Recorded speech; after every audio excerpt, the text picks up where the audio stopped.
E aí, está no ar mais um episódio do nosso podcast Conversas à Mesa. Eu me chamo Matheus Amarante, seja muito bem-vindo, puxe uma cadeira e sinta-se à vontade, porque hoje a conversa vai ser boa.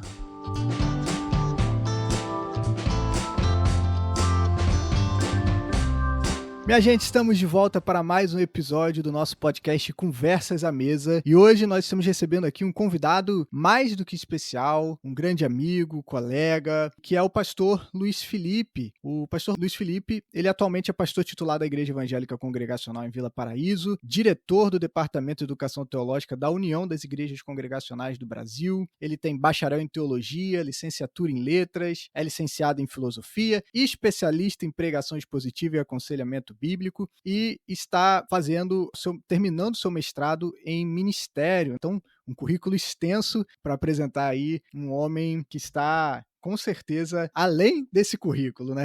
Então, pastorzão, uma grande alegria recebê-lo. Muito obrigado por você aceitar esse convite. É uma honra tê-lo aqui com a gente para conversar um pouquinho sobre o ministério pastoral e um pouquinho de como Deus tem usado a sua vida. Prazer é todo meu, Matheus. Obrigado aí pelo convite. Quero cumprimentar aí a todos os ouvintes, né? Os que estarão sendo alcançados por esse podcast. Deus te abençoe aí, você na sua casa, você onde você estiver, na rua, ouvindo esse podcast, Deus possa abençoar a sua vida. Obrigado, Matheus. Eu que agradeço, a honra é toda nossa.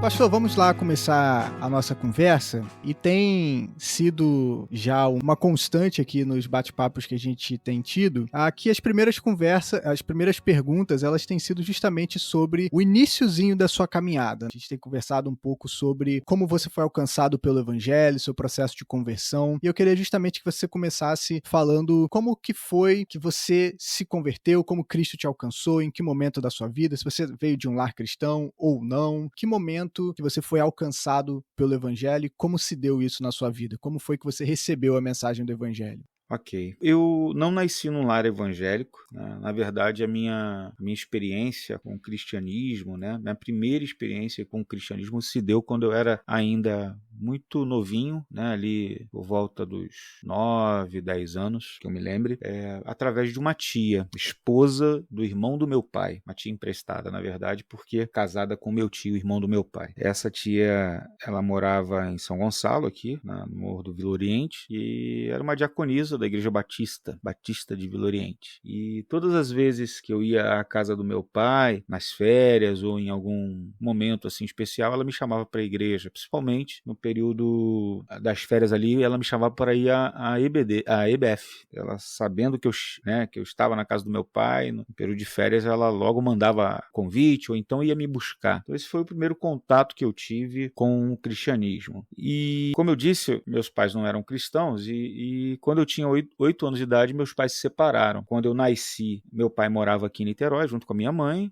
Eu nasci em Angra dos Reis, mas como os meus pais já moravam aqui, meu pai trabalhava na indústria naval, eu nasci em Angra, mas vivi minha vida até os 8 anos de idade aqui. Quando os meus pais se separaram, voltei para Angra com a minha mãe, que tinha eu e mais 2 filhas, e foi esse então o primeiro contato que eu tive. Mas aos 12 anos de idade, eu decidi que eu queria ir morar com meu pai. Esse era o meu desejo, né? Meu pai já tinha outra família e tudo mais, mas eu falei que queria morar com meu pai. E vim, né? Fiz a minha mala e vim para Niterói, para São Gonçalo, com os 12 anos de idade. Minha mãe, com certeza, não estava muito a favor, mas ela acabou cedendo. Meu pai não pôde me receber na casa dele, então eu acabei morando na casa de tias. Morei na casa da irmã do meu pai e morei na casa justamente dessa tia que era crente. Quando eu morei na casa da irmã do meu pai, que não era cristã, eu fiquei na igreja durante um ano inteiro. Eu tinha 12 anos. Nessa mesma igreja batista que eu ia na EBF. Uhum. Só que depois desse um ano que eu fiquei na casa da tia, que era irmã do meu pai, eu fui pra casa da outra tia, que era a diaconisa da igreja, e lá eu me desviei, lá eu me afastei. E me afastei de verdade. Tinha 13 para 14 anos ali, quando eu conheci assim a vida pregressa, né? E fiquei 2 anos aqui e voltei para Angra, mas voltei bastante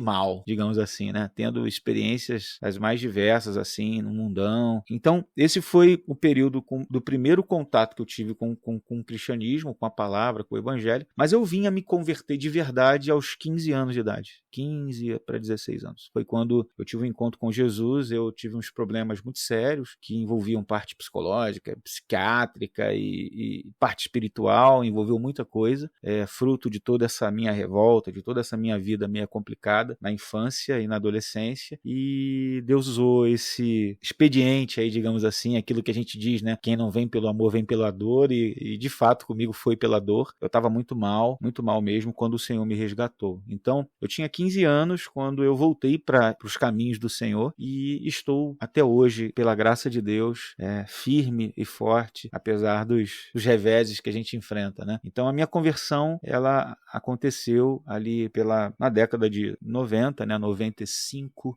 96, eu me batizei, e é interessante, viu, Mateus, que o processo de conversão foi muito intenso, né? Então, eu era uma adolescente, eu tinha 15 para 16 anos, mas assim, graças a Deus o Senhor me resgatou com mão forte, e aí eu pude de fato mergulhar, né, no Evangelho de Jesus e no amor de Jesus, e ser alcançado, né, por essa altura, essa profundidade, esse comprimento, essa largura, essa profundeza do amor de Deus, e esse amor me atraiu, e eu estou até hoje junto de Jesus, não sou nada sem ele. Benção, benção. E aí, como que foi, pastor, para você? Em que momento você se converteu aí? Você falou por volta dos seus 15 para 16 anos. Em que momento foi e como foi que você sentiu no seu coração arder um chamado ao ministério pastoral, para a vocação pastoral? Como que se deu isso na sua vida? Quando que você percebeu, assim, olha, acho que eu quero ser isso aí, acho que eu quero fazer isso aí? Foi tranquilo para você? Teve alguma crise envolvida, que às vezes tem pessoas que entram em crise, né? Caramba, como assim ser pastor? Como é que vai ser minha vida daqui para frente? Ou foi algo bem natural? Como é que foi esse processo para você? De receber e de entender esse direcionamento de Deus para sua vida? Sim, sim. Então, o Mateus, eu tive o privilégio, rapaz, de logo no início da minha caminhada cristã ter contato com algumas tradições cristãs, né? Tradições evangélicas. Como eu disse, meu primeiro contato com o evangelho foi na Igreja Batista. Foi o primeiro contato, inicialmente, né? Mas quando eu me converti, eu vim a Jesus, né? O Senhor me resgatou na casa pastoral de um pastor batista de Angra, que eu também tinha contato naquele período lá de criança e adolescência, mas eu não fiquei na Igreja Batista, porque a Igreja Batista, ela era uma igreja pequena, tinha poucos jovens, e eu acabei não ficando lá. E no período da minha conversão, eu também recebi muitas visitas de outras igrejas. E o que me atraiu bastante aí para uma igreja foi o fato de ter uma juventude forte na Igreja Assembleia de Deus. Eu acabei congregando na Assembleia de Deus. Então, digamos assim que o ambiente do meu chamado pastoral foi um ambiente pentecostal, foi um ambiente carismático, onde eles davam muita ênfase à questão dos dons espirituais, muita ênfase à questão de ouvir Deus falar e tudo mais, e foi nesse ambiente que eu fui ensinado inicialmente. Eu tive o privilégio, cara, também de ser acompanhado por alguém, por um presbítero que me discipulou, me acompanhou na minha caminhada cristã inicialmente, e por um pastor que de fato tinha um coração pastoral, e eu pude observar a vida dele, a família dele, e entender um pouquinho como é que era ser pastor, né? E interessante que eu não falava, eu não tinha muita habilidade com a palavra de Deus. Na verdade, eu não tinha nem habilidade com muita leitura, com livros, nada disso na minha infância e adolescência, não tive. Mas quando eu me converti, eu me apaixonei pela pregação, pela palavra, pelo evangelho, pelo ensino. E esses irmãos, esse pastor, esse presbítero e esse pastor, que fizeram parte da minha vida inicial ali, eles me ajudaram muito, me influenciaram demais. E aí, assim, quando que se deu o chamado especificamente para minha vida? Eu tinha 16 anos de idade, 16 anos, eu era da Igreja Assembleia de Deus, e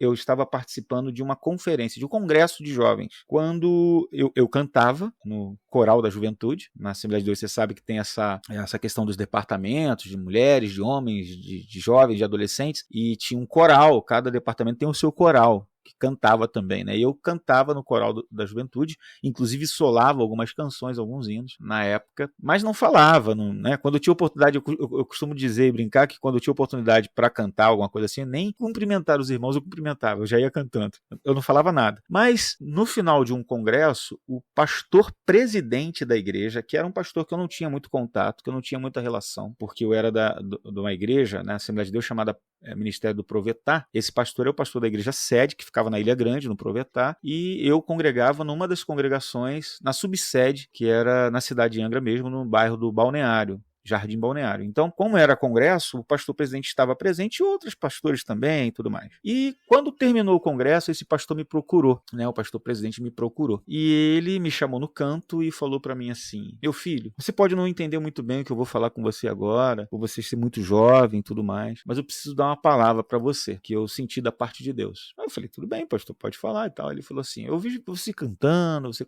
canta muito bem, o pessoal gosta de ouvir você cantar e tudo mais. Legal, foi uma bênção, mas eu senti da parte de Deus dizer para você que você precisa se preparar na palavra. Deus tem um chamado, uma vocação para você na área da pregação, na área pastoral. E aí, aquilo foi um impacto para mim, né? Porque eu não tinha nenhuma habilidade, né? Mas aquilo ali foi uma oportunidade que Deus me deu de refletir e de pensar justamente nisso, porque eu me vi sendo chamado, eu ouvi a voz de Deus através daquele pastor naquele momento, sabe? E a partir dali, sabe, o Mateus, eu comecei a focar nisso, a me preocupar com essa questão. E acreditei de verdade que aquilo ali era um chamado de Deus. Mas é claro, eu comecei a fazer algumas provas, né? Comecei a perceber algumas coisas acontecerem para que pudesse, de alguma maneira, confirmar aquele chamado no meu coração. E aí eu passei a orar por isso, eu comecei a observar de forma muito mais aguçada o pastor, a vida do pastor, a família do pastor. Eu falei: será que é isso que Deus tem para mim? Mas eu comecei a perceber o meu coração queimando por esse chamado, por essa vocação, logo ali, a partir dessa mensagem que Deus me trouxe através do pastor presidente da nossa denominação naquela época, entendeu? Então, eu digo a você que o start foi aí. E a partir dali eu comecei a orar muito a Deus, e Deus foi confirmando aos poucos, né, no meu coração, a partir de muitos sinais, muitas experiências eu tive, inclusive, que confirmaram essa questão do chamado. Eu não sei se eu posso compartilhar com você pelo menos uma delas agora, ou já estou queimando etapas, não sei se tem alguma outra pergunta nesse sentido. Não, fica à vontade, pode falar, pode falar. Então tá, então assim, uma coisa interessante que aconteceu, que eu fiz provas com Deus, meio como Gideão, sabe, que colocou lá a lã para molhar e tudo mais, eu fiz uma prova com Deus interessante, Mateus, que foi a seguinte: eu tinha uma biblinha, dessa época que eu falei para você da infância e adolescente, eu tinha uma biblinha com uma capa de couro, uma bíblia bem pequenininha, revista e corrigida, que eu ganhei de presente de um coleguinha meu, de um amigo meu, adolescente também, contemporâneo desse período, que eu fiquei 1 ano na igreja ininterrupto indo. E eu guardava aquela Bíblia com muito carinho. Quando eu me converti, eu comecei a usar aquela Bíblia na igreja. Eu peguei lá no meu guarda-roupa lá, aquilo estava escondido, eu peguei e comecei a usar. E aquilo tinha um valor sentimental para mim muito grande. E uma missionária uma vez foi na igreja, e a missionária estava fazendo uma campanha de missões de Bíblias usadas, Bíblias, às vezes o irmão tinha 2 Bíblias, 3 Bíblias, para poder levar para a obra missionária em Minas Gerais. Então, vendo os irmãos lá, entregando as Bíblias e tal, e ela recolhendo aquelas Bíblias para levar para a obra missionária, eu senti no meu coração de doar a Bíblia que eu tinha tanto carinho, tanto afeto.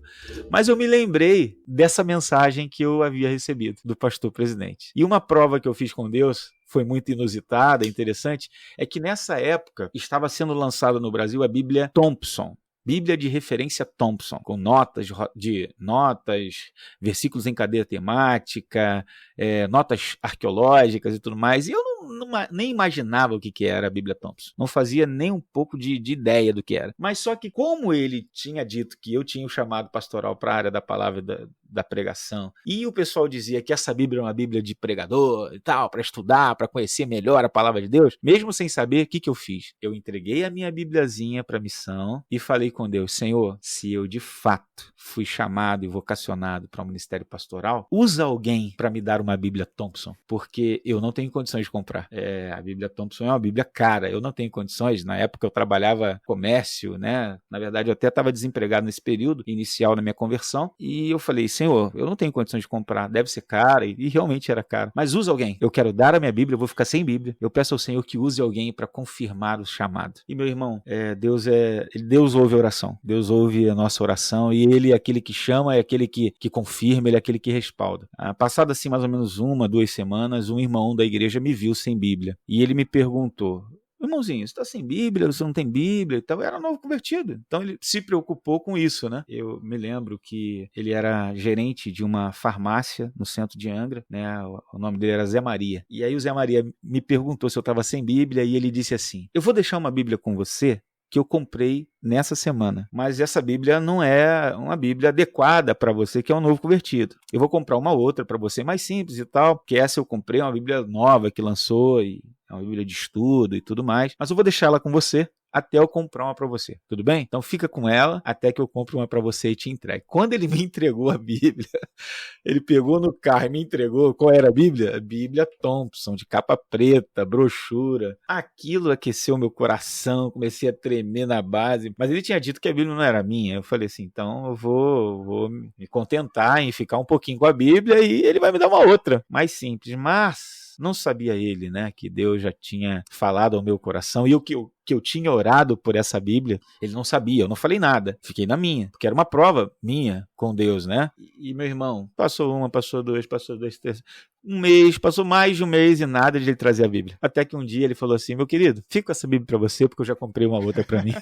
igual a essa. Então, assim, aquilo ali serviu para mim de uma prova, e também, sabe, o Mateus, nesse intervalo que eu estava com a Bíblia, eu disse para Deus, Senhor, se essa Bíblia for minha, eu vou me matricular no seminário no ano que vem. E foi exatamente isso que aconteceu. Eu ganhei a Bíblia de presente e no outro ano eu estava já no seminário estudando. Com apenas 17 anos já estava no seminário. Poxa, que legal. Muito maneiro, pastor. E é interessante, assim, essa confirmação que Deus te deu, porque realmente, como você falou, foi uma experiência bem carismática, assim, né? E é interessante você ter passado por isso, porque hoje você segue uma outra linha, né? Teológica, você segue mais pela linha reformada, né? Mas o início da sua caminhada pastoral, você tem uma experiências de fato ali mais carismáticas, de fato, Deus trazendo confirmações para você. O pastor que você não conhecia, você nunca não tinha contato com ele, vir trazer essa palavra para você, né? Então é muito interessante ver realmente como que Deus vai guiando esses momentos e vai direcionando os seus servos mesmos. Muito legal mesmo ouvir essa história. E o irmãozinho lá nem sabia, né? Quando ele te emprestou a Bíblia, já tinha perdido, né? Coitado. Isso tudo serve, na verdade, como experiência de fé, né, Mateus? Porque não se repete necessariamente, porque isso não é uma regra, mas Deus tem seus meios de trabalhar com cada um, né? De falar, de confirmar, e as experiências de fé, elas são muito pessoais, né? São intransferíveis, não necessariamente se repetem, mas é bom que a gente esteja sempre com os nossos olhos bem abertos e discernindo, né? O que Deus está falando, o que Deus está fazendo. Porque Deus fala, Deus é real, né, cara? Deus, ele age, ele é livre para fazer o que ele quer, né? E é muito bom. E essas experiências para mim foram muito maravilhosas. Não, e é muito interessante ver como Deus chama pessoas diferentes e de maneiras diferentes, né? Cada um com a sua peculiaridade, né? É muito bacana ver como Deus vai fazendo a sua obra. Como você falou, não é uma produção em série, todo mundo é do mesmo jeito, todo mundo da mesma maneira. Deus é muito criativo até na maneira como ele age nas nossas vidas, né? Exatamente, exatamente. Mas, pastorzão, e aí você recebeu esse chamado ali, você falou que pouco tempo, foi um período rápido, né, da sua conversão até esse entendimento e a matrícula no seminário. Mas quanto tempo levou, então, entre esse seu chamado até de fato a ordenação, e como que foi o seu preparo ministerial? Você entrou no seminário, como é que foi esse período da sua vida? Preparação teológica, de estudo, até a sua ordenação? Muito bom, Mateus. Assim, como eu disse, eu era da Igreja Assembleia de Deus na época que eu voltei para Jesus. Então, eu me matriculei num curso básico e médio em teologia em Angra dos Reis, no Ministério de Madureira, no ano de 97. Desculpa, eu estava já pulando a etapa, já pensando na formação no bacharel. Na verdade, em 97 eu me matriculei e comecei a estudar. Eu me lembro muito bem, né? Eu estudava aos sábados, de 1 da tarde às 5, era um curso alternativo, havia um curso que acontecia durante a semana, segunda e quarta, e havia o curso de sábado. Eu só consegui fazer o curso de sábado. Era um curso modular, eram 24 disciplinas, depois mais 8 disciplinas, 32 disciplinas, básico e médio. E o que ocorre? Eu tive muitos professores maravilhosos que me orientaram assim no início da minha vida teológica. Como eu disse, eu não tinha o hábito da leitura, eu fui descobrindo tudo isso ali, né? Muito jovem, muito novo. E eu estudei, então, de 97 a 99, eu estudei no curso básico e médio em teologia em Angra. Nesse período também, nesse intervalo, fui fazendo alguns cursos, alguns seminários rápidos de seminário de apologética, seminário de educação cristã, eu fiz a PEC, eu fiz vários cursos rápidos assim também, que foram me despertando, me fazendo ter contato com literaturas e tudo mais. Eu fiz cursos de escola bíblica dominical e tudo mais.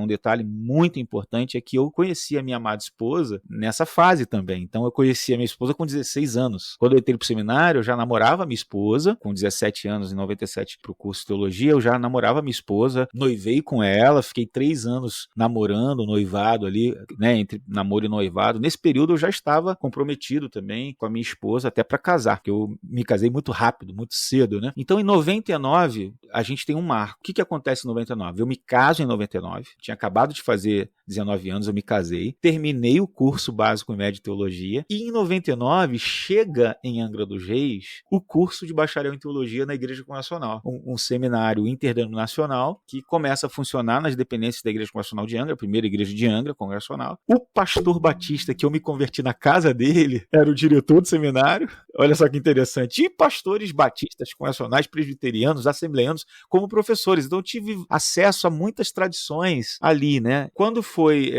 2000, em 2000 eu ingressei no curso bacharel em teologia. Então eu concluí o básico e médio, fui para o bacharel e comecei a estudar em 2000, já casado, né? Aí o que aconteceu? Uma coisa interessante, porque eu me formei no bacharel também, em 2004, e quando eu terminei o bacharel em teologia, já pregava, já dava aula de escola dominical, já até a aula para dar em seminário já tinha sido convidado, mas eu comecei a entrar em crise. Por que eu entrei em crise? Porque no ambiente denominacional onde eu estava, eu não tinha uma perspectiva pastoral ainda, não tinha uma perspectiva de ser ordenado. Esse período você estava na Assembleia de Deus ainda, né? Assembleia de Deus ainda, justamente. Em 2004, quando eu terminei o bacharel em teologia. Pra você ter uma noção, sabe, ô Matheus, na época que eu estudei, de 2000 a 2004, que eu me formei, eu estudei 4 anos e meio bacharel. Então eu estudei 3 anos básico e médio, mais 4 anos e meio bacharel em teologia. Estudava todos os dias, de segunda a sexta. Estudei de forma bem intensa mesmo. Cara, na minha turma foram 6 pessoas que se formaram. E como eu estava ainda no ambiente da Assembleia de Deus, eu não tinha perspectiva de ser ordenado, eu entrei em crise. Porque eu via os meus amigos que se formaram antes de mim, formaram um ano antes, como eu falei, o seminário chegou em 99. Então tinha uma turma anterior à minha. Eu vi os meus colegas se formando e sendo ordenados, e eu não tinha perspectiva nenhuma de ordenação. E aquele chamado que ardia desde 96, lá, quando eu tinha 16 anos, eu falava, meu Deus, o que vai acontecer comigo? O que vai ser da minha vida? E eu era presbítero, já pregava, já era superintendente de EBD, até a aula de seminário eu já estava dando, no curso básico e médio, que eu estava fazendo bacharel, então já tinha formado no básico e médio, eu estava dando aula. E aí, cara, aconteceu uma coisa interessante.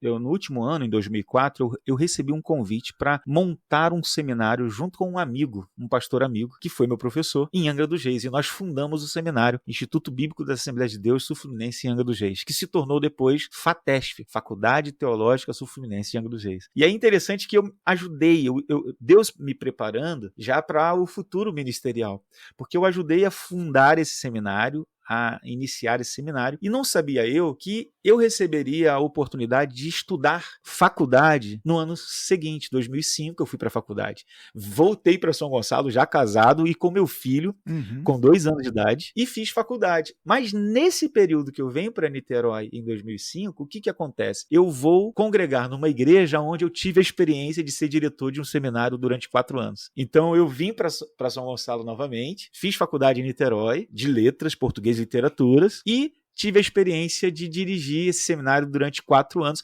e foi justamente nessa igreja que eu fui ordenado, em 2007. Então, veja só, eu recebi o chamado lá em 96, fui ordenado em 2007, 11 anos depois, praticamente. E foi em qual igreja? Foi na Igreja Assembleia de Deus, Jardim Nogueira, aqui no Boa Sul, em São Gonçalo, que eu fui ordenado em 2007 pelo pastor Adilson Henrique dos Santos, que ainda é o pastor de lá, e é um amigo muito querido, é um pastorzão, é o pastor do meu coração ainda, né? né? E em 2007, então, eu fui ordenado. E aí você estava ainda nesse período no âmbito da Assembleia de Deus, né? Como que foi que você foi parar na igreja congregacional? Como é que foi esse Muito processo? legal. Como Aí, que você foi de pastor muito legal. assembleiano para um pastor congregacional? Isso. Em 2008, eu terminei a faculdade, como eu disse, né? Eu fiquei de 2005 a 2008, dirigi o seminário, fui ordenado a pastor em 2007, tive muitas experiências legais com Deus, uma outra oportunidade eu conto, né? Nesse período aí que eu fiquei em São Gonçalo, junto com a minha família. E em 2008, terminando a faculdade, eu decidi voltar para Angra, que na verdade eu vim para estudar e voltar para Angra formado, né? Em letras, português e literaturas. Porque eu tinha uma formação. A minha crise se deu por quê? Porque eu tinha uma formação teológica, mas não tinha uma formação profissional. E eu tinha família para cuidar. E como eu não tinha perspectiva pastoral, eu tinha que ter uma outra coisa para poder cuidar da minha família. E eu falei assim, poxa, eu quero fazer uma faculdade que seja capaz de conciliar uma coisa com a outra. Eu pensei em ser professor, né, de língua portuguesa e literaturas. Em 2008, então, eu volto para Angra. Quando eu volto para Angra, Mateus, eu recebi um convite para conversar com esse pastor que eu falei, que foi o pastor da minha conversão. E ele compartilhou comigo umas necessidades que ele tinha na igreja, de obreiros em determinadas áreas, e a gente chegou a conversar assim, sobre a possibilidade de eu ir para lá e me tornar um pastor auxiliar dele. Mas aí eu coloquei diante de Deus, né, e aí no caso eu iria para a Igreja Batista na época, né? Uhum. Mas eu coloquei diante de Deus, orei, falei com a minha esposa, e minha esposa não sentiu paz para a gente tomar essa decisão, né? Isso era em agosto de 2008. O pastor me deu um prazo até outubro de 2008 para dar uma resposta, e eu, chegando em outubro, eu liguei para ele e falei que não iria, né? Eu agradeci muito a Deus. Minha mãe é dessa igreja lá, minha mãe é diaconisa na Igreja Batista de Angra, Igreja Batista Central de Angra, e aí então eu voltei para a Assembleia de Deus. Quando eu ainda estava na Assembleia de Deus, de 2008 a 2011, eu tive a oportunidade de pastorear uma igreja, dentro do contexto da Assembleia de Deus ainda.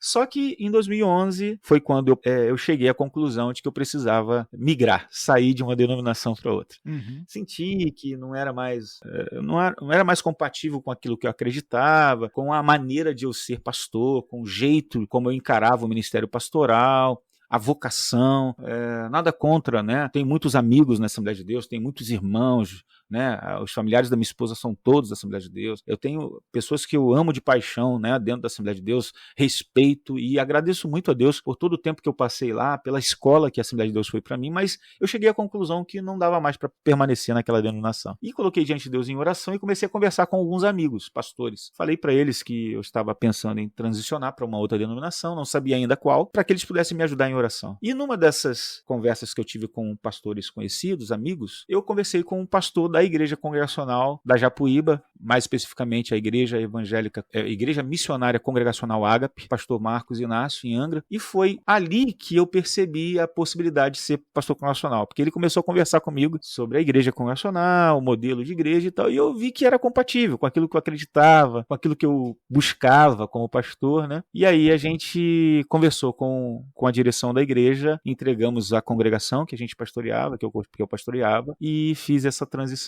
Fui para a Igreja Congregacional no finalzinho de 2011, dezembro de 2011, entreguei a igreja e comecei a congregar na Congregacional. Fui pastor auxiliar do pastor Marcos na Igreja Congregacional Ágape, né? Ele estava um pouco enfermo na época, a gente ajudava e auxiliava em muitas áreas, em muitas frentes, aconselhamento, visitação, estudos bíblicos, pregação. Então a gente fazia bastante coisa e surgiu a oportunidade de nós irmos para uma congregação dessa igreja. E essa congregação foi a igreja que eu pastoreei durante 5 anos. Uhum. Que se tornou uma igreja que a gente passou por um período ali de revitalização, porque essa igreja ela foi pastoreada por um amigo meu de seminário, contemporâneo meu de seminário, que infelizmente veio a falecer. Ele teve um câncer muito agressivo, fez mais de 12 cirurgias, e aí ele veio a falecer e a igreja ficou sem pastor. E aí eu recebi o convite para pastorear essa congregação. Essa congregação tinha cerca de 40 membros aproximadamente, e Deus, pela sua graça, nos levou para lá, e o trabalho foi sendo revitalizado, crescendo, e a gente emancipou, e eu fiquei à frente dessa igreja 5 anos. A Igreja Evangélica, na verdade, Igreja Bíblica Congregacional PNL, IBC PNL. Foi quando eu tive essa experiência com a Igreja Congregacional, e estou na Igreja Congregacional até hoje, né?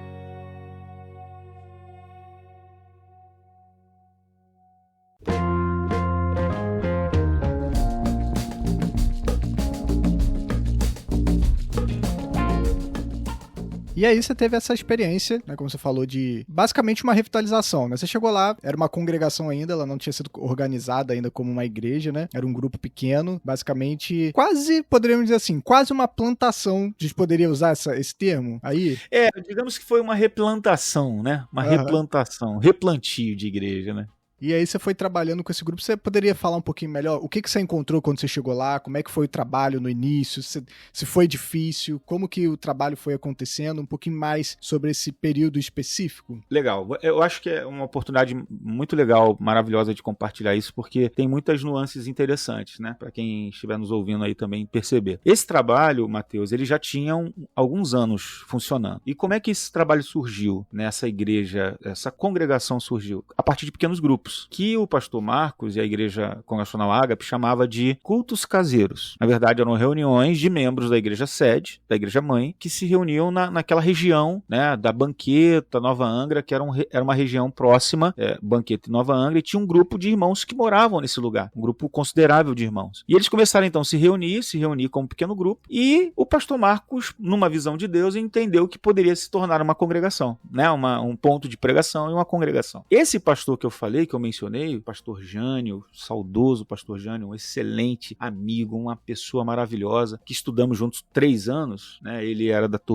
primeira turma e eu da segunda turma, então a gente estudou 3 anos juntos. O pastor Jânio, logo quando esse grupo começou a se reunir, o pastor Jânio foi para lá, foi indicado para lá para conduzir esse grupo. Ele ficou lá, mas ele já estava doente. Como eu falei, ele ficou assim, enfermo muitos anos, foi um câncer muito agressivo que ele tinha, e ele fez muitas cirurgias, então assim, muita debilidade física e tudo mais, e a igreja, ela começou a cuidar muito dele e tudo mais. Ele, muito esforçado, como sempre foi, trabalhava com a igreja, mas com aquelas dificuldades físicas. E de repente, o Senhor recolheu o Jânio e a igreja ficou sem pastor, né? A congregação ficou sem pastor. Aí entrou um presbítero no lugar do Jânio para pastorear a igreja, só que infelizmente esse presbítero teve uma queda moral.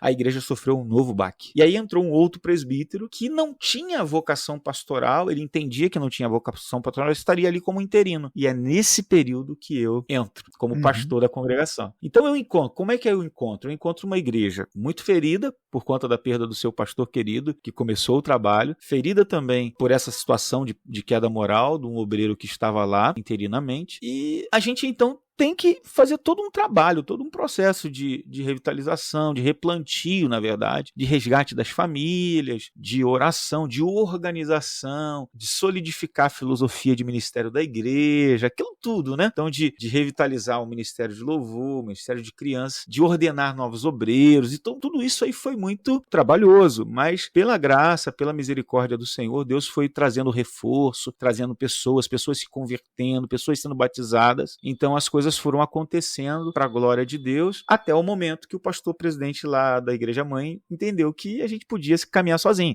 A gente tinha cerca de 85 a 90 pessoas, quando o pastor chamou a gente e falou: a igreja está autossustentável, ela pode dar uma prebenda a você, pode pagar as suas contas e tudo mais, eu acho que está na hora de caminhar sozinho. Então foi assim que a gente fez fez a reunião com a membresia, eles concordaram e tudo mais, fizemos estatuto, fizemos ata, reunião, assembleia, vamos tocar para frente. Foi o que aconteceu, e eu saí de lá, tinha cerca de umas 120 pessoas na igreja, eu peguei e tinha umas 40 mais ou menos, 30 e poucas, 40, somando adolescentes, jovens, adultos, até crianças, né? E aí Deus nos abençoou. Eu fiquei 5 anos pastoreando lá e recebi o convite para vir para São Gonçalo, para essa nova igreja. O pastor que estava saindo, entregando o ministério, e então ele me fez um convite para eu conhecer a igreja e participar do processo. Entendemos de Deus que era o momento, né, de deixarmos. Fizemos a transição lá na igreja onde eu pastoreava, com o outro pastor foi para o meu lugar, e também houve a transição aqui. Eu fui eleito e estou aqui em São Gonçalo até hoje.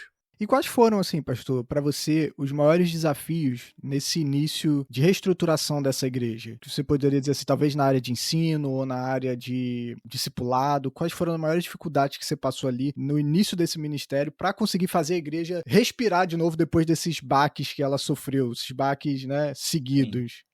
Digamos que assim, o meu foco naquele momento, sabe, o Mateus, ele girou muito em torno da pregação mesmo, né, do púlpito, do fortalecimento do púlpito, do ensino da pregação. E um desafio muito grande também que eu tive foi a questão da parte do culto, da liturgia em si, do louvor em si, né? Havia um grupo de louvor na época que precisava, né, reorganizar sua mentalidade em torno do culto, em torno da adoração, e a gente teve umas dificuldades muito grandes nessa área, porque o louvor, essa questão da liturgia, ela é muito importante, né, para um momento de adoração coletivo e tudo mais. Então, em torno da pregação, em torno da palavra, em torno dessa questão do entendimento correto dos princípios reguladores do culto público, foi o que eu comecei a trabalhar muito fortemente, né? Uma coisa também que a gente focava, né, a questão de atendimento de aconselhamento bíblico também. Aí começamos a discipular pessoas, né? O discipulado também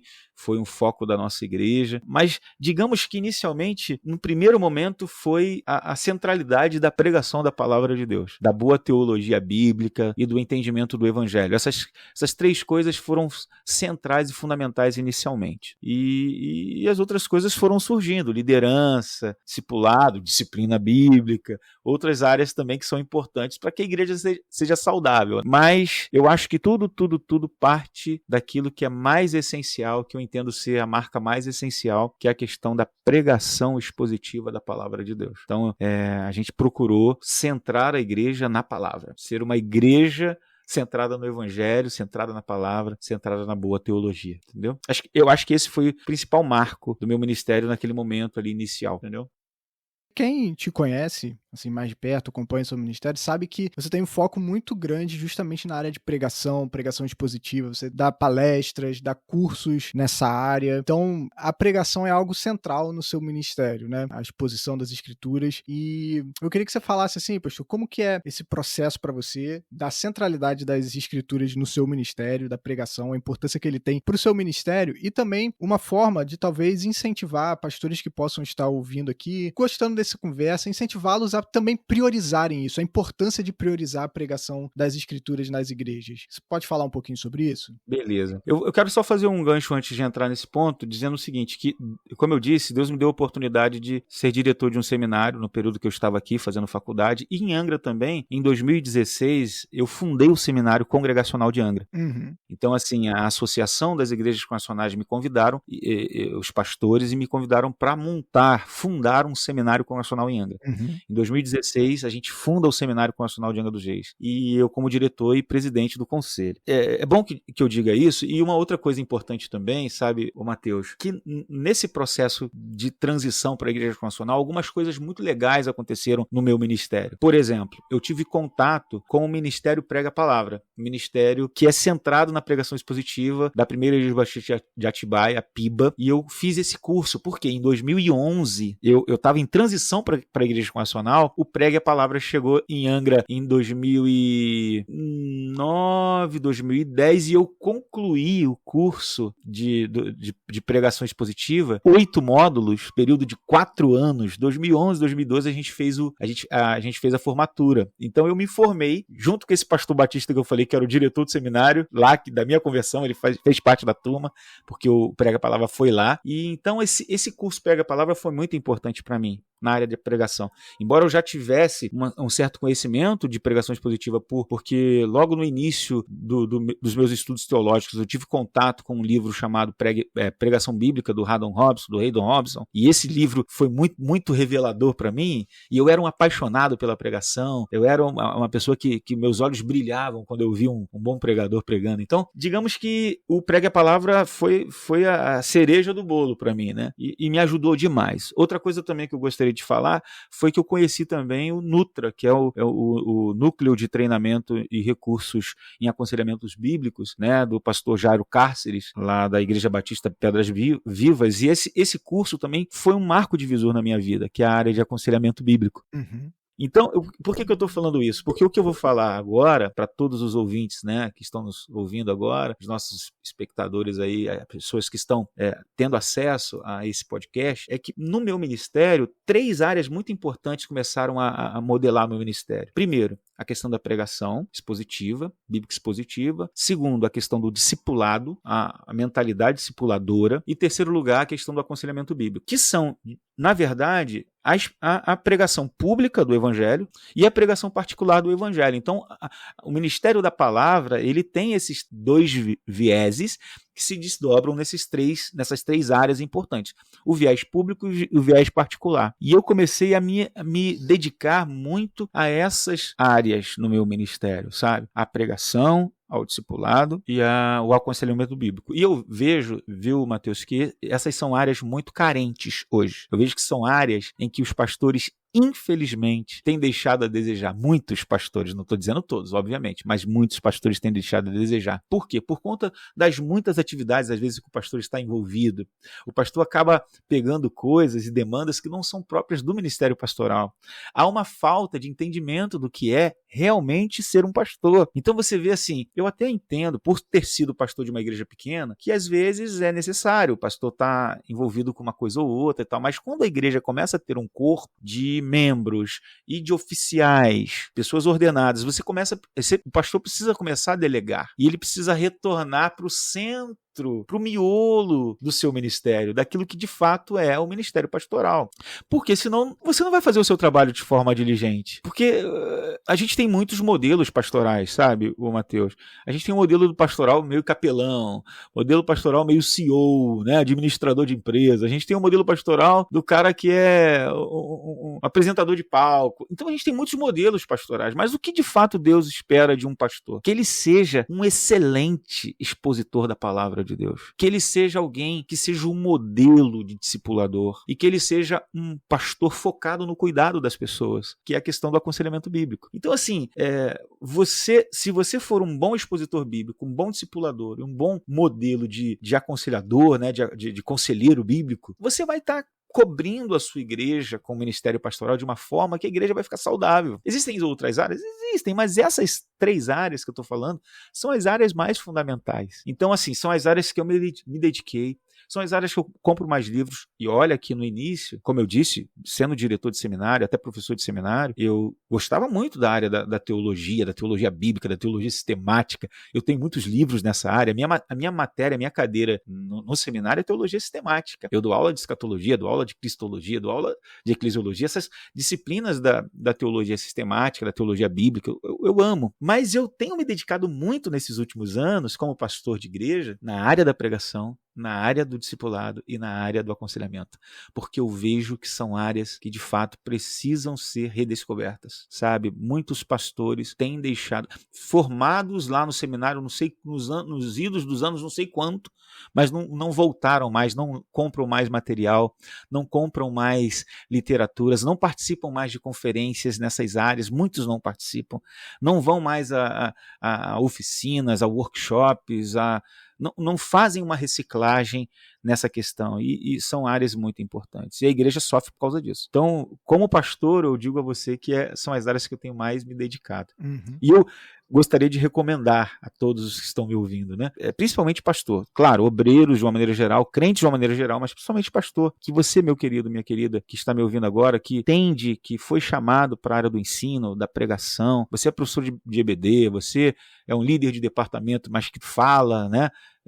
De vez em quando, ou fala regularmente com o seu grupo, seja alguém dedicado na área do estudo bíblico, da pregação do evangelho, seja alguém dedicado à área do discipulado, seja alguém dedicado na área do aconselhamento, e que o seu ministério com certeza vai ser muito, muito enriquecido. Perfeito, pastor. Eu acho que essa sua fala, ela é fundamental nos dias que a gente tem vivido, porque, como você falou, há muita confusão a respeito da figura pastoral, né? Não só de pastores, mas eu diria que da própria congregação, muitas vezes, da própria igreja, que não entende o que esperar de um pastor e acaba cobrando dele coisas que não deveriam ser cobradas de um pastor, né? Então a gente tem hoje muitos modelos ministeriais que estão indo para longe daquilo que é central nas escrituras, né? Então a gente tem aí pastor como terapeuta, a gente tem pastor como o CEO, né, da igreja, que é um homem de negócio, negócios, que tem que fazer a igreja se tornar uma igreja de sucesso, ou então pastor do entretenimento, que o foco dele é oferecer diversão para as pessoas, manter as pessoas engajadas, manter as pessoas entretidas, tendo alguma novidade toda semana. E tudo isso foge muito do esboço bíblico do ministério pastoral, né? Verdade. Que eu concordo com você, eu acho que essas 3 áreas são fundamentais, né? Mas eu diria que também nem só isso. Muitas vezes a gente vê pastores que realmente acabam deixando aquilo que é importante e essencial por causa da tirania do urgente que a gente vê, né? São tantas urgências que eles precisam resolver, são tantos problemas que eles precisam resolver, tanto incêndio que ele precisa acabar, que muitas vezes ela acaba negligenciando o estudo, acaba negligenciando a pregação da palavra, acaba negligenciando a preparação, o aconselhamento, acaba deixando a desejar um pouco nessas áreas. Até caminhando nisso, que conselhos que você daria para que os pastores possam recuperar essa visão bíblica do ministério e também esses pastores que estão extremamente atarefados, o que eles podem fazer de repente na igreja para que eles consigam de fato voltar a focar naquilo que é o papel deles, aquilo que é essencial, aquilo que eles não poderiam ter aberto mão, né? Então, você tem toda a razão, eu corroboro com suas palavras aí, eu faço das suas palavras as minhas também. Os pastores estão cansados, estão sobrecarregados, né, estão sufocados, e porque eles estão muitas vezes com uma carga, com peso, com um fardo que não é propriamente deles, né? Eu acho que é uma palavra tanto para a igreja quanto para o pastor, né, que a gente precisa dar. Então, a igreja precisa entender isso, que o pastor precisa de tempo para orar, o pastor precisa de tempo para ler, o pastor precisa de tempo e também de recursos financeiros, possa investir no seu ministério, comprar livros. Cara, eu sou apaixonado por literatura, eu sou apaixonado por livros. O pastor precisa comprar livros, tá antenado com aquilo que está surgindo no mercado literário, sabe? Ouvir podcasts, ouvir mensagens no YouTube, participar de conferências. O pastor precisa fazer isso, porque esses ambientes, eles encorajam, eles fazem a gente entender se a gente está no foco ou não. Ajuda muito nesse sentido, muito. Aí a gente vai ver se o nosso perfil está ou não dentro daquilo que Deus esperava de um pastor, esperava de um líder espiritual. Bem, outra coisa importante que eu acho que a gente precisa observar é a questão de você preparar líderes. Muitos pastores, infelizmente, sabe, o Mateus, eles funcionam como aquele craque autossuficiente de um time. Já pensou naquele craque? O cara é muito bom no que faz, ele é um craque, ele sabe fazer embaixadinha, ele sabe dar dribles curtos, dribles longos, ele sabe cruzar, ele sabe cabecear, ele sabe chutar de fora da área, de dentro da área, ele é um bom jogador de futebol, ele é um craque completo, preparado fisicamente e tudo mais. Só que quando entra dentro de campo, cara, o time não pode ser uma pessoa só. Você tá entendendo? Uhum. Existe uma equipe, existe um grupo, existe toda uma equipe e cada um tem uma função muito importante dentro do campo, dentro do time. O pastor, eu diria para você, o pastor, nessa metáfora do time, ele não é o craque autossuficiente, entendeu? O pastor é o técnico, tá do lado de fora, o auxiliar técnico. Ele não é o cara que tem que estar fazendo tudo. Ele não é o cara que tem que vestir a camisa e ir lá e tal, e cruzar e cabecear, agarrar. Não, ele não tem que fazer isso. Então, a minha sugestão é, comece a observar pessoas que você percebe o perfil de liderança, investe nessas pessoas, chama para caminhar com você, discipula essas pessoas, gaste tempo com elas, mostre para elas o evangelho de Jesus, como é que Jesus fez discípulos, como é que Jesus chamou o colégio apostólico, como é que Jesus preparou o colégio. Então, prepare essas pessoas, porque em preparando essas pessoas, em preparando novos líderes, você vai poder se sentir menos sufocado e você vai poder focar na oração e no ministério da palavra, como diz a palavra de Deus em Atos capítulo 6, porque não foi isso que os apóstolos fizeram, quando começou o negócio a apertar, muito focos de insatisfação, gente reclamando, os presbíteros se reuniram, a gente tem que separar diáconos, a gente tem que chamar liderança, gente que possa nos auxiliar. Então, essa questão é muito importante. Preparação de lideranças. Tem gente que não gosta de usar essa palavra. Eu não tenho dificuldade particularmente, mas tem gente que não gosta. É palavra leigo. Ah, leigo não, parece que está diminuindo a pessoa. Não, mas a ideia é simplesmente assim, membros da igreja, membros comuns da igreja, que não são ordenados, que não fizeram seminário, mas que têm potencial, têm chamado e têm dom. Chama essas pessoas para perto. Prepare essas pessoas e envie essas pessoas. Elas vão ajudar você, elas vão auxiliar você no seu ministério. E aí você vai poder se sentir mais tranquilo para poder fazer as coisas que você foi chamado para fazer, o pastor foi chamado para fazer. Então, eu acho que mais ou menos é isso. Ir para seminários, ouvir os amigos, os colegas, ouvir, ler, ouvir podcasts. Você poder repensar seu ministério, você de alguma maneira tentar redimensionar o seu ministério, ver o que os irmãos têm feito, o que os outros pastores têm dito e ver se você está dentro. Essa é a primeira coisa. Comprar boas literaturas e também preparar liderança na igreja. Eu acho que isso é muito importante, muito mesmo. E eu acho, pastor, também importante falar sobre isso, como você começou dizendo que é importante a igreja entender esse papel também, de que o pastor, a figura dele é mais semelhante a um treinador do que um jogador em si. Não que eventualmente talvez ele vá jogar em alguma posição, em campo, né? Exatamente, mas eu acho importante que a igreja entenda isso, porque de fato, realmente, quando a gente olha, assim, texto de Efésios, se eu não me engano, 4, onde Paulo vai falar ali sobre os pastores como dons dados por Cristo, a figura ali é que o pastor, ele é mais um capacitador, ele é um cara que vai trazer ali as condições para treinar, de ensinar a Bíblia, de trazer todo o ferramental para que o membro da igreja possa exercer o seu ministério, né? Para que cada membro possa exercer a sua função, para que a igreja seja edificada, né? Então, ou seja, a função do pastor é muito mais, talvez, de identificar os dons das pessoas e potencializá-los, vamos dizer assim, né? E capacitá-los para que eles exerçam o ministério. Isso é muito ruim, porque às vezes a igreja acha que o pastor tem que exercer todos os ministérios da igreja, né? E aí, às vezes, acabam colocando uma expectativa e uma exigência de que o pastor tem que estar em todas as frentes, o pastor tem que estar no evangelismo, tem que estar no culto de oração, tem que estar em todas as frentes da igreja, porque senão... E realmente, nessa perspectiva, não tem como. O pastor fica... o pastor fica cansado. Fica exausto. Mal. Né?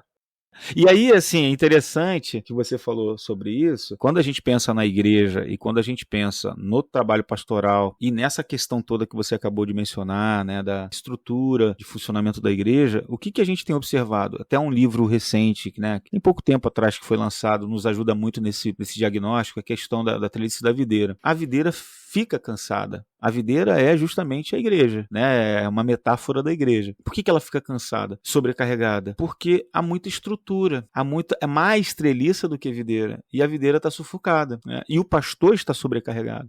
Mas quando o pastor faz o seu papel, que muito bem você falou, citando Efésios capítulo 4, de treinador, daquele que facilita, que potencializa por meio da palavra, por meio do evangelho, por meio da sua liderança, e as pessoas entendem o seu chamado, entendem suas vocações e dons e exercem, porque foi para isso que Deus chamou os seus discípulos para exercer o ministério. Então, se cada um estiver fazendo bem o seu papel, o negócio flui. Então, a igreja precisa também entender isso. A igreja, inclusive, aproveito para dizer, Mateus, que a igreja precisa investir nos seus pastores para que eles se preparem melhor, para que eles participem de encontros, de conferências, de workshops, de treinamentos, de formação continuada, pós-graduação, mestrado, doutorado.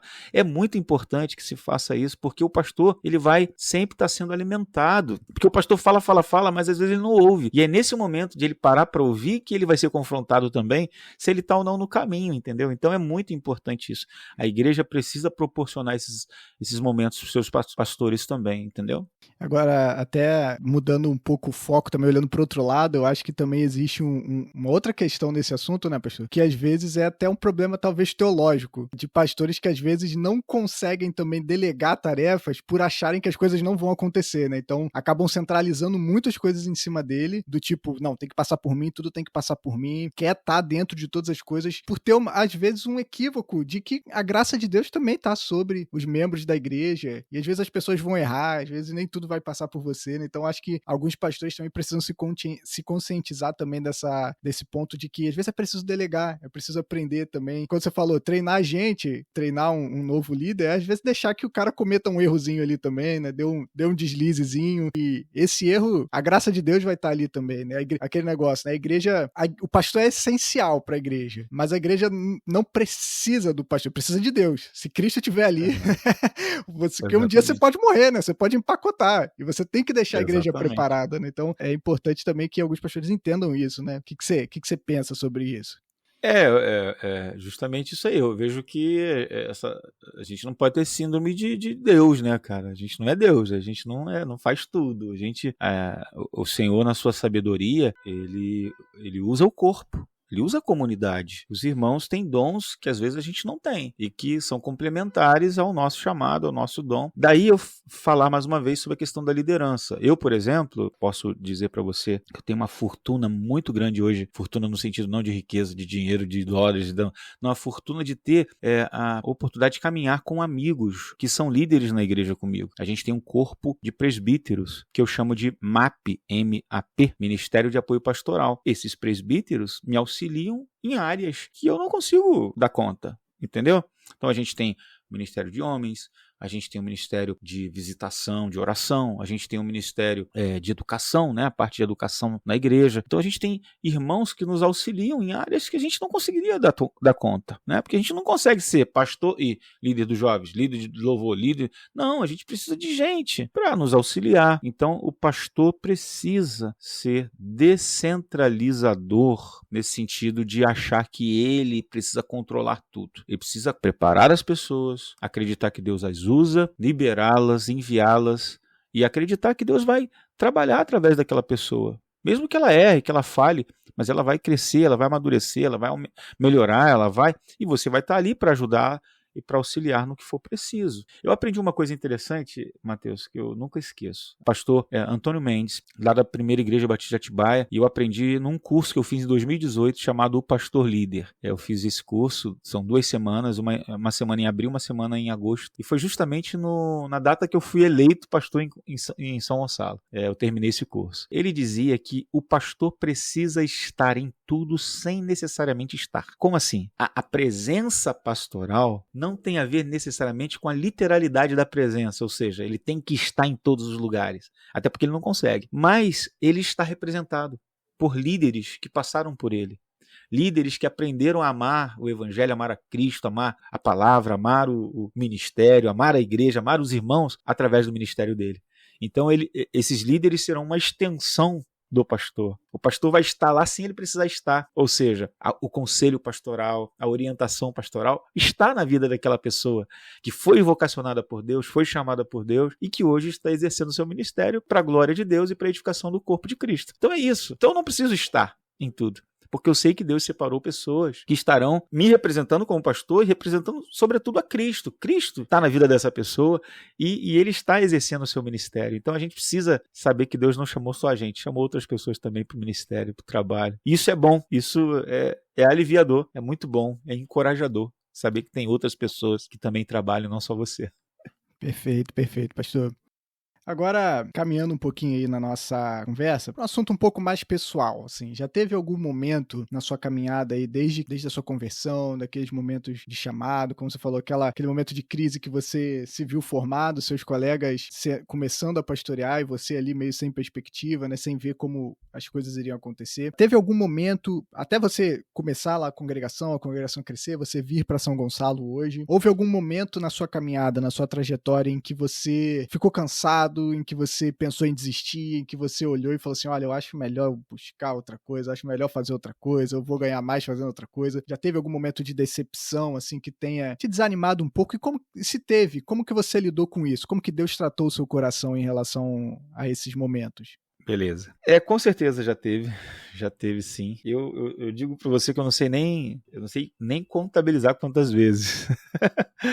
E na verdade foram tantas e tantas vezes, às vezes a gente se pega, né, assim, desanimado, desencorajado com algumas coisas que acontecem ou outras. A gente é humano, né? Eu tive a oportunidade de participar de um grupo em Angra. E aqui em São Gonçalo eu também fiz isso online, até no período da pandemia, chamado Pastoreio de Pastores. É interessante o Pastoreio de Pastores, sabe, o Mateus, porque um dos lemas do Pastoreio de Pastores é a questão da humanização do ministério. Ou seja, o pastor é gente. O pastor é ser humano, o pastor também fica triste, o pastor também tem momentos de desânimo, o pastor tem momentos de fraqueza, e a gente precisa de ajuda, a gente precisa de irmãos, colegas que possam nos auxiliar. E, assim, quando eu cheguei em São Gonçalo, mais especificamente em 2019, eu comecei a caminhar ao lado do ministério, né? Na verdade, de uma rede chamada Goodstock, que é uma rede de uma igreja lá de João Pessoa, Cidade Viva, pastor Zé Zé Marcelo. Pastor Sérgio Queiroz é o pastor da igreja. Hoje ele está concorrendo ao Senado, deixou a direção da igreja e está concorrendo ao Senado da Paraíba. E o pastor Zé Marcelo é o vice-presidente da igreja. E foi o Zé Marcelo quem me pastoreou durante esse tempo, né? Além de alguns outros irmãos e amigos, Zé Marcelo me pastoreou. Então, quando a gente passa por momento de desânimo, de fraqueza, que isso é normal e comum no ministério pastoral, eu já passei muitos e muitos, né, momentos semelhantes a este, a gente recorre a amigos, a gente chora, a gente ora, a gente ouve o conselho da palavra de Deus, a gente descansa, a gente tira um tempo de descanso que é necessário. A gente não precisa ser um super-herói, a gente não precisa mostrar para as pessoas que a gente é imbatível, que a gente é incansável, não, nada disso. Há uma necessidade de humanização do ministério hoje, né? E eu não tenho dificuldades de mostrar quem eu sou para as pessoas, não. É claro que nem todo mundo tem maturidade para lidar com isso, porque o pessoal observa, olha para o pastor e acha que o pastor é um super-herói, é um gigante, mas a gente precisa até compartilhar com a igreja, pedir oração à igreja, pedir que os irmãos orem, mas eu acho que o mais importante mesmo, como eu falei há pouco, é você ter um grupo de irmãos que caminhem com você. Esse grupo de irmãos que caminha com você vai ser o grupo que vai diagnosticar se você está bem ou não, sabe? Se você anda sozinho, se você é um pastor autossuficiente, você não vai ter esse grupo de irmãos para poder te dizer, te apontar se você está bem, se não está, se ver seu rosto cansado ou não. Mas se você caminha com outras pessoas, o que vai acontecer? Eles vão perceber que você está mal, que você precisa descansar, eles vão orar com você, vão te dar uma palavra, às vezes vão chegar, vão te dar um abraço, vão orar com você. Então, em alguns momentos que eu fiquei decepcionado, que eu chorei, que eu me desanimei, Deus sempre usou pessoas, sabe, Mateus, para visitar minha casa, para me encorajar. Às vezes membros da igreja, às vezes obreiros, às vezes membros. E Deus é tão perfeito que Ele mostra a sua graça nesses momentos, seu cuidado, o seu amor para conosco através dessas pessoas. Gente, às vezes até improvável, gente que você não imaginava que ela faria isso. Às vezes vem, faz um mimo, ora com você, te faz uma ligação, traz uma palavra de encorajamento que te fortalece. Deus usando essas pessoas para poder nos sustentar e dar esse ânimo que a gente precisa, renovado pelo Evangelho, para a gente continuar a caminhada. Mas pensar em parar, não sei nem dizer quantas vezes eu já pensei nisso. Esses dias eu estava falando com a minha esposa justamente isso, que eu poderia ter escolhido outras coisas e sei lá, ser administrador, ser advogado, ser muita coisa, mas, cara, o Senhor me chamou com laços irresistíveis para ser um pastor. E eu sei que o ministério pastoral não é fácil, porque se fosse fácil, teria biblicamente outras e outras histórias e relatos, né? Somente começando com o próprio Cristo, né? Então eu vejo que não foi assim. Ele, sendo quem ele era, sendo o mestre e Senhor, Deus conosco, ele foi rejeitado, ele foi, sabe, alvo de injúrias, ele foi desprezado, ele foi maltratado, cuspido, esbofeteado, crucificado, morto. Então, o que eu, mero comedor de feijão com arroz e pizza no fim de semana, vou achar que é o ministério, entendeu?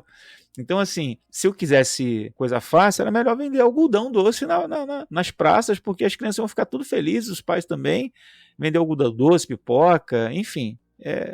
Adoçar a boca de todo mundo, mas pastor não é isso. Pastor vive num ambiente de muita confrontação, de muita batalha espiritual, que não é contra carne e sangue, mas contra os principados, as potestades do mal, as hostes espirituais da maldade. A verdade do evangelho, ela é confrontadora, ela não é uma mensagem de afirmação, é uma mensagem de confrontação. Então você está na linha de frente. Então tem horas que os bombardeios não são fáceis, não. Mas Deus tem sustentado até aqui, viu, Mateus? Deus tem sustentado. Às vezes a gente se sente um pouco cansado, a gente tem que parar, respirar, ressignificar o ministério, tirar uns dias de férias. Agora, um detalhe importante para fechar minha fala aqui. Deus usa demais a minha esposa para isso. A minha esposa é peça fundamental. A minha esposa é um instrumento de Deus para me pastorear. Ela me conhece mais do que qualquer outra pessoa neste mundo. E é a peça fundamental de auxílio. Minha esposa não é pastora. E ela não fala, ela não prega, nada disso. No sentido, né, de ministério. Mas ela foi escolhida por Deus, cara, para poder estar do meu lado e me dar esse suporte. É alguém que, de verdade, Deus escolheu a dedos para colocar do meu lado e me ajudar. Ela me pastoreia. Deus usa a minha esposa para me pastorear. E eu falei, não só ela, outros irmãos também. Mas ela é a pessoa mais próxima de mim que Deus usa. É auxiliadora idônea, né? Realmente. Exatamente.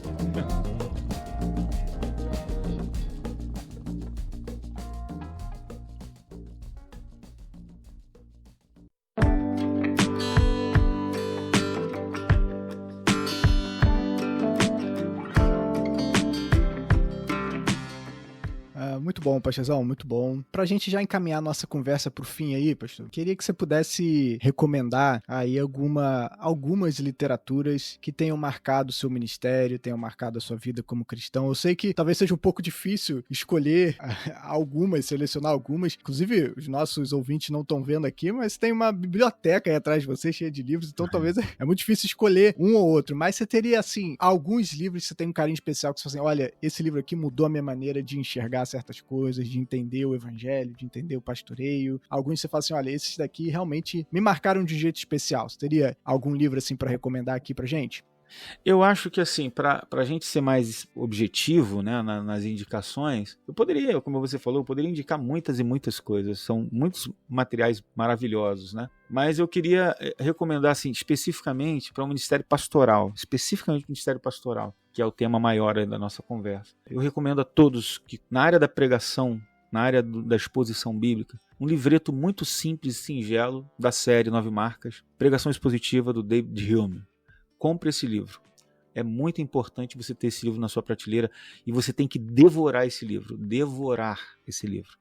Junto com esse livreto, né, de pregação expositiva, eu recomendaria também um outro livro do David Hume chamado Discipulando com a Bíblia, que é um livro muito prático também na área do discipulado, também do David Hume, e do Ministério 9 Marcas também. Agora, ainda sobre discipulado, eu recomendaria 2 livros muito importantes, que é o Treliça e a Videira e o Igreja Simples. Porque o Igreja Simples ele vai falar sobre filosofia de ministério. Igreja Simples sobre filosofia de ministério. Estou lendo ele agora.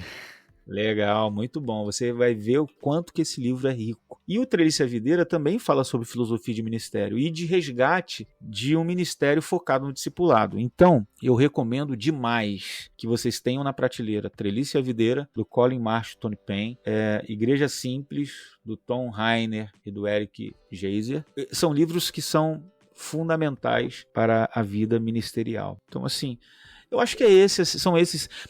Tá, e junto com eles eu recomendaria toda a série 9 Marcas de uma Igreja Saudável, da Editora Fiel, da Editora Vida Nova, né? O livro 9 Marcas de uma Igreja Saudável, do Mark Dever, compre. E, para fechar, Igreja Centrada. Compre Igreja Centrada, do Tim Keller. Você que é pastor precisa ter esse livro também, Igreja Centrada, que é um manual de plantação de igreja, de centralidade no evangelho, de movimento em torno do evangelho. Eu acho que são livros muito bons e que a gente não pode deixar de ter nas nossas prateleiras. Eu poderia citar muitos outros, principalmente na área de aconselhamento bíblico. Aí eu deixo só a recomendação para você comprar bons livros de aconselhamento bíblico do Nutra, da editora Nutra, da editora Peregrino, editora Peregrino, compre esses livros de aconselhamento bíblico. Então tá aí, pregação expositiva, você tem o pregação expositiva do David Hume, você tem Discipulando com a Bíblia, Treliça e a Videira, Igreja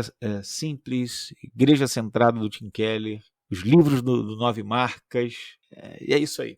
Se ficar falando de livro, eu vou ficar não sei nem até que hora que eu fico aqui falando, mas é coisa muito boa a gente ter uma boa literatura em casa para ler e também, às vezes, consultar quando a gente tem necessidade.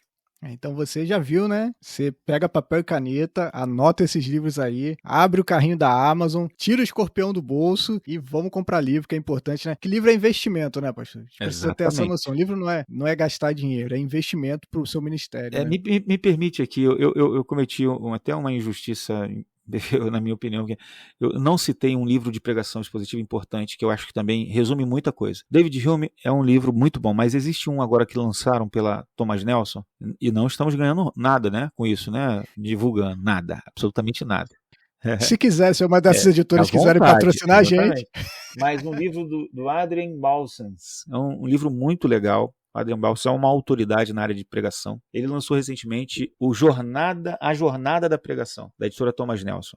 Por que eu recomendo? Eu tenho um material que deu base a esse livro. E eu tive contato com o Adrian Balsams tempos atrás, pelas redes sociais, conversei com ele me autorizou até a usar uns materiais dele que eu tenho aqui comigo, do Prega a Palavra e tudo mais. Esse livro reúne muita dica legal. Então eu quero recomendar aí o livro do Adrian Baus também, A Jornada da Pregação. E claro, junto com todas essas obras, eu recomendo também os meus cursos, né? Os meus treinamentos de pregação expositiva, né? Treinamento agora, a gente está fazendo um treinamento de discipulado e de aconselhamento bíblico também mais para frente, porque por essas oportunidades que Deus tem me dado de trabalhar na denominação, a gente tem lançado alguns cursos importantes, como Igreja Simplesmente Discipuladora. A gente teve quase 300 irmãos inscritos de todo o Brasil no ano passado. Fizemos esse curso online, um curso muito legal. Inclusive, alguns livros que eu indiquei aqui estão dentro da bibliografia destes cursos, né? E o curso de pregação expositiva também, muito legal. E mais para frente a gente vai lançar o de aconselhamento. Aliás, aproveita então aí, pastor, e fala como o pessoal pode te encontrar nas redes sociais, no Instagram, seu arroba aí, para o pessoal poder ir lá e ficar por dentro desses cursos que você oferece aí. Beleza. No Instagram você encontra @lfilipecorrea, tá? É o meu pessoal particular. Você também encontra do Movimento Renovare, @Movimento Renovare, que é o movimento que a gente tem trabalhado aí com discipulado, pregação, aconselhamento bíblico, centralidade no evangelho, enfim, muitas coisas boas que a gente tem feito. Então, entre lá no Instagram, Facebook, L. Filipe Correa, Luiz Felipe de Azevedo Correa, e vocês vão me achar. Então fica a dica aí, recomendações para você investir no seu ministério. Você que é pastor, obreiro, líder, e você que é ovelha também, para você poder presentear, de repente, o seu pastor com alguma literatura que foi falada aqui, com algum curso. Vale a pena investir na vida dos seus líderes também, ajudá-los e incentivá-los a continuarem crescendo no ministério, né? Muito importante também esse incentivo da parte da igreja, né? Você apoiar o seu pastor e dizer, pastor, olha aqui, ó, comprei esse livro para você, que eu quero o Senhor podendo abençoar ainda mais a gente, né? Então... Pastor adora ganhar livro, né, Matheus? Pastor adora ganhar livro. Pois é, dia do pastor, né, que geralmente tem na igreja. Para de dar sapato, meia pro seu pastor, gravata, dá um livro para ele que é verdade, vai ser muito bom, vai ser bom para ele, vai ser bom para a igreja. Ou então dá as duas coisas. Dentro da caixa do sapato, coloca um livro. Perfeito. Melhor ainda.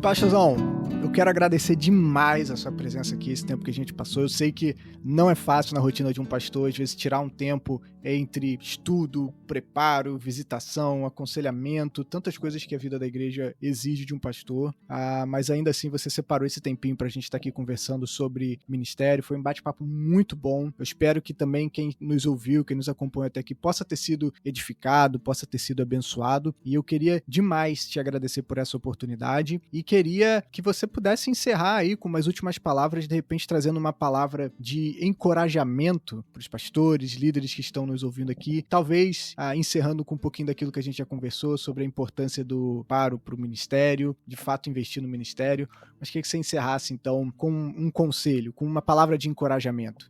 Amém. Eu também agradeço aí o seu convite, a oportunidade. É uma honra para mim poder falar com esse grupo aí, né, dileto, seleto. Deus abençoe ricamente aí a sua vida, viu, Matheus? Seu ministério, sua família, sua filhinha, sua esposa, tá? Que Deus possa cada dia aí abençoar você e a sua casa, tá?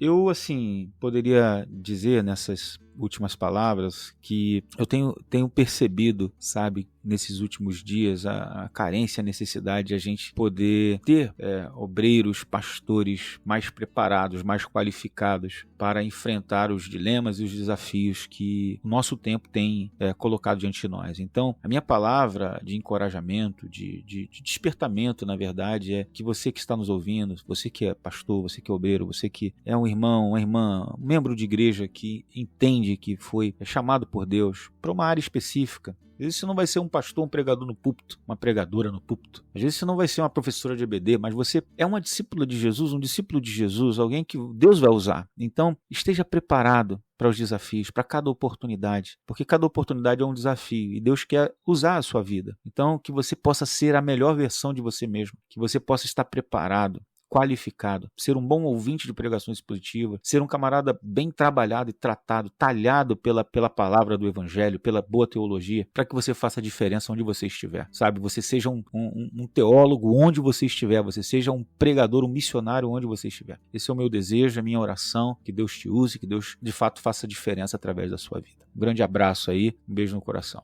E assim nós encerramos mais um episódio do nosso Conversas à Mesa. Espero que você tenha sido tremendamente abençoado e esperamos você para o próximo episódio. Até lá, gente, um grande abraço, fiquem com Deus. Tchau, tchau.